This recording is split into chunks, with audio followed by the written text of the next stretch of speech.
Hi friends, అందరు ఎలా ఉన్నారు? నేనైతే చాలా బాగున్నానండి. ఈరోజు అయితే మా ఇంట్లో దోశలు అనమాట. దోశలు అంటే దోశలు పండగ. మా దోశ పిండికి వేసినానంటే మా ఇంట్లో వాళ్ళు 3 పూట్ల దోశ తింటారు. వేసి వేసి దోశలే అని చెప్తారనమాట. సరే అని అందరికీ వేసి ఇచ్చాను. అందరు వెళ్ళిపోయారు. ఇంకా నేను తిందామనే టైంకి ఫ్రిడ్జ్ ఓపెన్ చేస్తే దాంట్లో ఎగ్ ఉంది.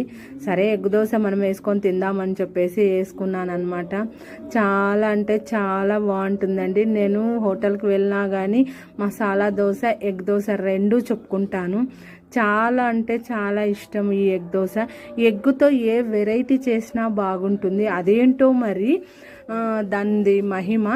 అంతేకాదండి, ఎగ్ దోశ కూర్చొని తింటుంటే హ్యాపీగా పనంతా అయిపోయి ఫ్రెష్ అప్ అయిపోయి కూర్చొని తింటే ఆ కిక్కే వేరుంటుంది. తర్వాత 2 చుక్కలు ఫిల్టర్ కాఫీ తాగితే మరీ బాగుంటుంది.